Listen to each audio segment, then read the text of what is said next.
My name is Cole Bennett, and for the last 2 years I've worked night shift on the wind farm outside the town in Texas most people have never heard of. Most people think wind farms are boring. Flat land, spinning blades, a bunch of white towers standing in rows like they are waiting for a bus. During the day, that's basically what it is. You drive the access roads, check the turbine logs, fix whatever tripped a sensor, and go home. Nothing about it looks dangerous. Nothing about it looks like anything. That's what I thought too before I took the job. Before this, I was doing some repairs works. It was a decent work, but the company folded, and I spent 4 months burning through my savings while I looked for something steady. Then I saw a posting for a wind tech position. It was a decent pay, a company trailer included on site, no commute. The only thing that seemed strange was the interview. About 20 minutes in, the site supervisor stopped going down his list of questions and asked me something that didn't fit with the rest. He asked me, "You ever got any easy being alone somewhere at night, like really alone?" I told him no, figuring it was some kind of psych screening for isolated postings. He nodded, wrote something down, and moved on. I didn't think about it again until later. I should have. I drove out 3 weeks after the interview. The wind farm sits on a stretch of land about 40 minutes from the nearest gas station, flat as a table in every direction, nothing but scrub grass and the turbines themselves, 100 and a change of them, spaced out in a long row that disappears into the horizon.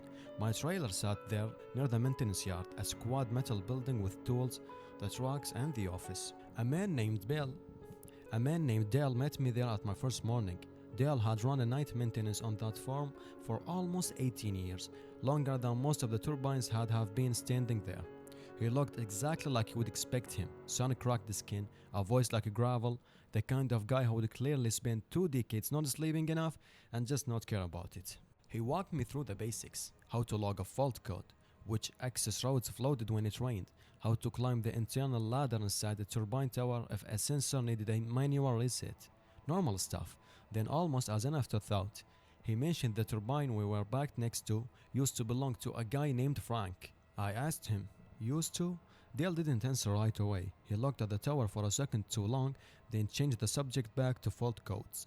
Around sunset, before he headed out, Dale raced into the truck's glove box and handed me a laminated card. I figured it was some kind of safety checklist. Instead, there were 3 rules printed on it, nothing else. I read them twice. The first one made me laugh. I said, "You're messing with me." Dale didn't smile and said, "I'm not." I said, "Everybody get this, or just me?" He said, "Every single tech who's ever worked here in this farm." He looked at me for a second and then said, "And most of them follow it." So I asked him, "And the ones who don't?" Dale looked back at the turbine, Frank's old turbine, and didn't say anything at all. Then he climbed into his truck and told me he would see me tomorrow night. I stood there in the maintenance yard alone, with 100 and some turbines turning slowly against the dock. And I told myself the whole thing was some kind of hazing tradition, a joke they passed down to scare the new guy. I folded the card, put it on my jacket, and went back to the trailer. I wouldn't laugh at it for too long. Rule 1.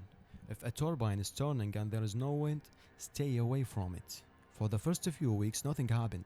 Night shift on a wind farm is mostly quiet. You drive the loop, check on the readouts on the tablet, climb a tower if something is flagged, and otherwise just sit in your truck and watching red aviation lights blinking against a huge black sky.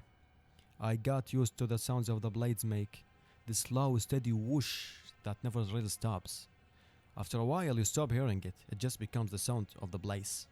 The first time it happened was on a night in late October. Completely still. I remember checking the weather app before I left the trailer. It was dead calm, not even a breeze worth mentioning. I was driving the eastern lobe when I noticed one of the turbines about a half a mile off, turning fast, faster than it should have turned even in a strong wind, let alone dead calm air. I slowed the truck and stared at it for a second, trying to make sense of what I was looking at. Every other turbine in the horizon sat completely still, blades locked. Exactly what you expect with no wind, just that one. It was spinning like there's a storm blowing through it and nothing else. I checked the tablet. The readout for the turbine showed zero wind speed at the hub height, same as every other unit on the farm. According to the sensors, it should have been moving at all. I actually started driving towards it before I remembered the card in my jacket. I pulled it out, read rule number 1 again under the dome light, and just sat there in the truck for a second. If a turbine is turning and there is no wind, stay away from it. So I didn't get any closer. I sat in the truck, maybe 200 yards out, and I watched it turn for almost 10 minutes. The blades never slowed down. There was no gust, no gradual build-up, nothing that explained it. And then, all at once, it just stopped. Not slowing down, stopped. Like someone had cut the power. I called Dale the second I got back to the cell signal. Turbine 41, I said. It was spinning and there was zero wind. He said, yeah. Like, I told him I got in a flat tire. That one does that sometimes. And I told him that's it. He said, you didn't go near it, right? I said, no. Then you are fine. I asked him what happens if you do go near it. There was a pause on the line. Long enough that I thought the call had dropped. He said, there was a guy before you. Dale finally said, named Marcus. Good take, careful guy, worked here for 6 years ago. One night he saw 41 spinning with no wind, same as you, and he drove right up to it. Said over the radio he wanted to get a look at the gearbox, see if something was malfunctioning. And he got out of the truck, radioed that he was walked up to the base of the tower, and that was the last everybody heard from him. They never found him? Truck was still running. Door was open. His hard hat was sitting right there on the ground next to it. Dale's voice didn't change at all while he said it, flat as if he were reading a weather report. Nobody's ever figured out where he went, and I didn't sleep much that night. If you count the turbines from the yard and get two different numbers back to back, stop counting and drive back to the front gate. This one felt the most harmless out of the three. Counting turbines, how was that supposed to be dangerous? I found about it 6 weeks in. It was a clear night, and before I started my loop, I was leaning against the truck, finishing a coffee, and I found myself glancing at the rows of towers, half conscious, counting them the way you would count anything sitting in a long line. 106, I knew the number. It was on every map on the site, every log sheet, 106 turbines. I counted them out of habit while I waited for the coffee to cool. 107. I stopped, figuring I'd lost some count. I started over again, but slower this time. Actually, pointing at each row with my finger like a kid learning to count. 107 again. I stood there feeling a specific kind of cold that has nothing to do with the actual temperature. I remembered the card almost immediately. Rule 2 had felt like the strangest, most pointless one on the list, and now it was the only thing in my head. If you count the turbines from the yard and get two different numbers back to back, stop counting and drive to the front gate. I didn't count a third time. I got in my truck and drove straight to the front car. I didn't count for a third time. I got in my truck and drove straight to the front gate, sat in there with the engine running until my hand stopped shaking, and then I called Dale. 107, I told him twice. Dale said, okay, and using the same flat tone as before. You are at the gate now? I said yes. He said, good, stay there for a few minutes, then go and finish your loop like normal. I said, that's it? You're not going to tell me what the extra one is? Dale exiled slowly on the other end of line. Company installed 106 turbines. That's it in every contract, every county filling, every map. But every few months somebody counts 107. Been happening since before I started. So what's the 107th one? I don't know, Dale said. Nobody's ever gotten close enough to check because everybody who's counted it followed the rule and drove to the gate. So I asked him, what if somebody didn't?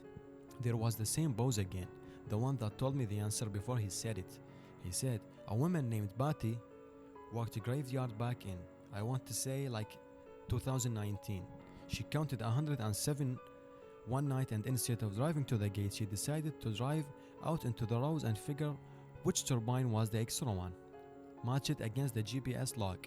So I asked him what happened, and he replied, she radioed in that she was approaching a turbine that wasn't lit up like the rest. No aviation light on top, nothing. Said it looked like older than the others, like it had been standing there longer, even though every unit on this far went up the same year. Dale went quiet again. I asked him that was the last transmission anybody got. They didn't find her. He said found her truck about 200 yards off access road.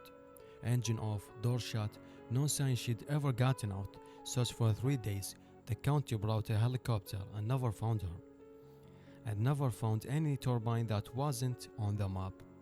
I sat at the gate for almost 20 minutes before I trusted myself to drive again. Please, before we continue, I would like to ask you to like and subscribe to help me, and leave a feedback if you can, and also comment part 2 to support this video, and I will also create part 2 for you, and thank you very much.